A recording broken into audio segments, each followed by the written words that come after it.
Hello mga kabayan, ito na po ang inyong Junjun at meron na naman po tayong videos na kung saan magre-react tayo. No?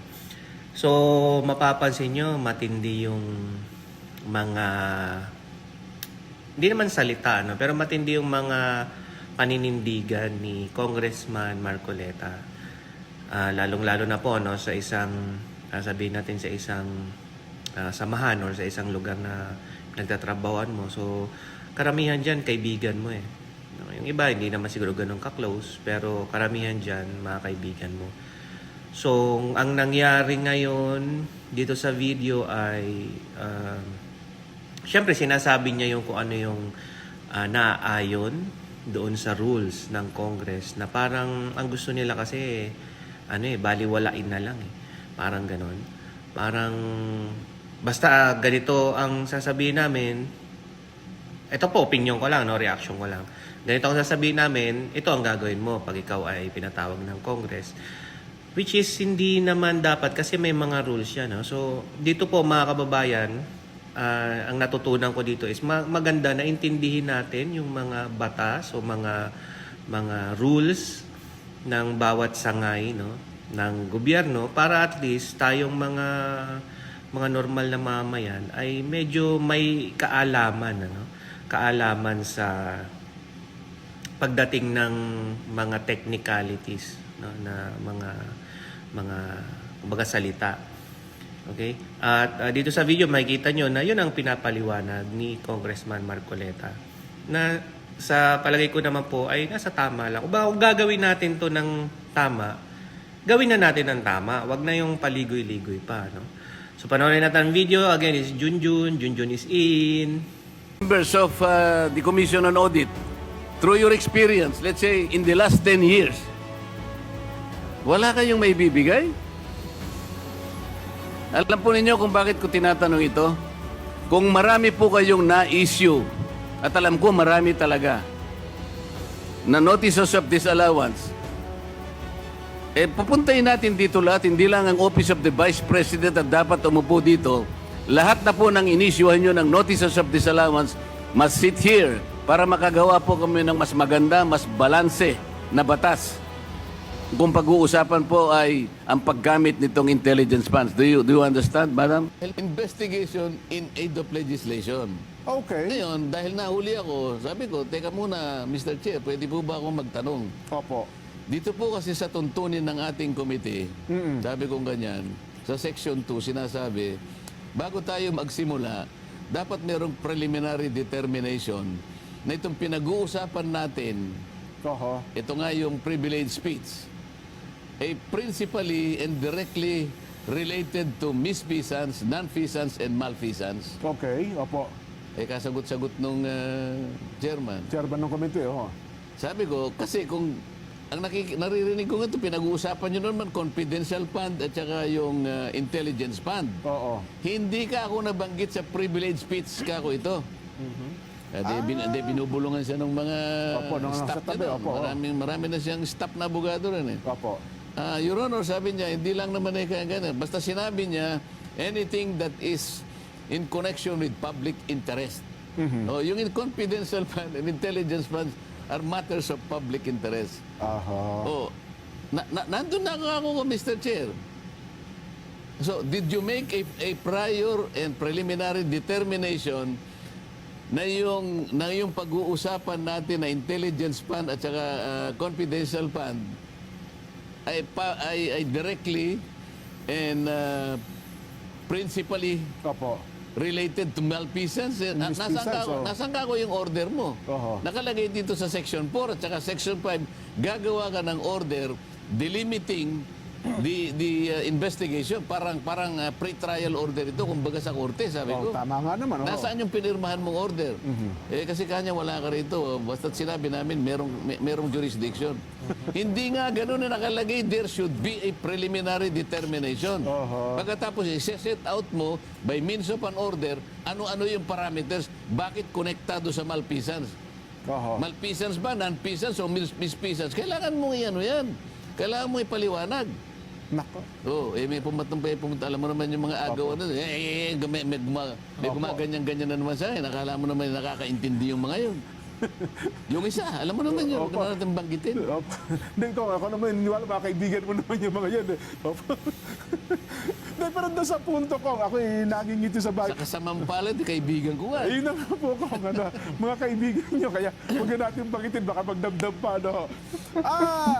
Baka naman no, nag-usap-usap sila kung, kasi dito na bigla ang marami, dati pala kayong vice chair ng committee ito, kanina lang namin nalaman na hindi na pala kayo vice chair at hindi na rin pala kayo miyembro ng naturang komite. Paano kasi, nung ako'y nagpahayag na, Opo. tinatanong ko yung COA, sabi ko, Mr. Chair, I will take advantage of the presence of the representatives from COA. Opo, opo. So, tinatanong ko, alin-alin po bang opisina Yan, opo. ang nabibigyan ng confidential or intelligence funds? Opo, oo. Makikita mo yung pagsagot nila, parang alumpihit pang sumagot eh, parang bang hindi nila alam. Ang dami nila eh.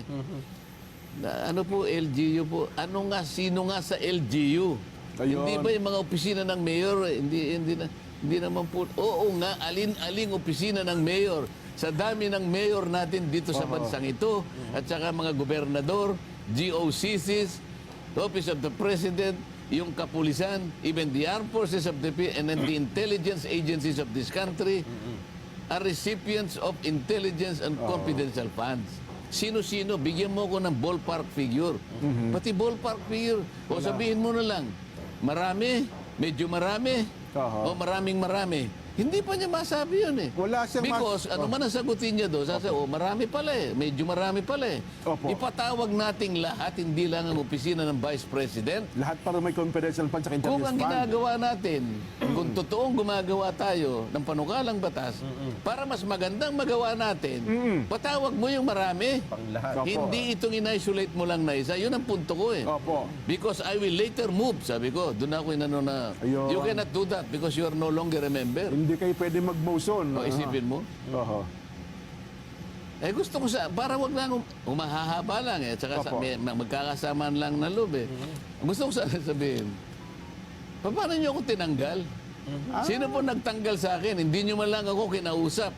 Oo nga. Oo. Di ba? Not even a modicum of respect was accorded to this representation in replacing me as vice chair of this committee. At ngayon pala, gusto niyo mangyari, pagka pala inalis ako as vice chair, Opo.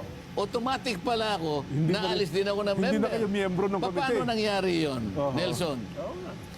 When Senior Deputy Speaker Gloria Macapagal Arroyo was removed from her office, she was still Deputy Speaker. Nawala lang yung Senior Pagiging Deputy. senior deputy speaker. O Opo. di sana, Oho. nung tinanggal siya as Senior Deputy Speaker, natanggal na rin siya pagiging Deputy Speaker. Oo nga, hindi na O, sila. ano dito? Oo. Nasaan ang logic dito? Pero hindi masakit ang loob ko dyan, ha? Opo, opo. Sinasabi ko lang para maintindihan ng kababayan natin kung anong nangyayari sa amin ngayon. Ayun. Di ba? So ito'y tradisyon pala Kailangan po. maging bukas sa kaalaman nila. Tradisyon yun na parang hindi na rin pala ginagalang ngayon ng Kongreso, ng Kamara. Ng ano? Yung tradisyon ninyo na dapat kapag ka may aalisin, at sasabihan man lamang siguro yung mga miyembro. Di ba? Alam mo, hindi lang tradisyon yun, kagandahang asal yun. Well, tama kayo, no? Respeto na lang sa kapwa. Kapwa yung honorable tao. tradisyon kasi medyo malalim pa yun eh. Opo, opo. Ang pinag-uusapan is a customary, a modicum of respect. Oho. Dahil magkakasama tayo. Kultura Kasama ko. Pilipino.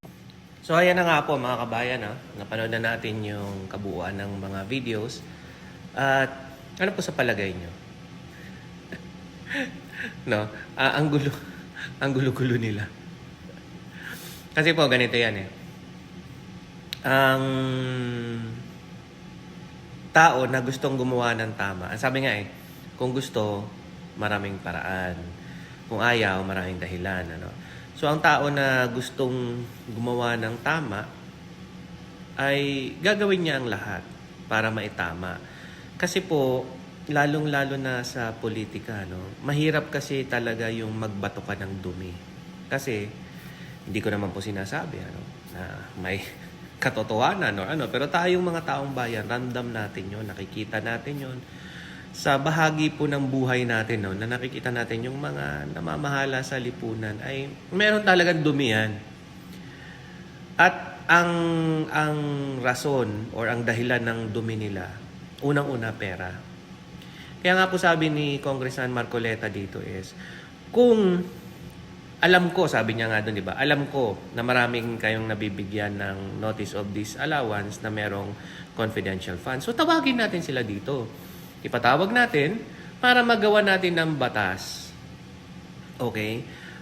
Kung gusto man na kailangan man na ipatigil yan, ano, kailangan man ayusin niyang confidential fund na yan, o kung ano-ano pa man yung mga budget na hindi dapat ibigay para maibigay ng maayos sa Pilipino, wag nating ibigay ng sobra-sobra at kung ano pa man, ano, sa mga kawani ng gobyerno, maplansya natin yung batas. Tawag natin sila. Yun po, tama. So mga kabayan, kayo po ang umintindi. Junjun is out.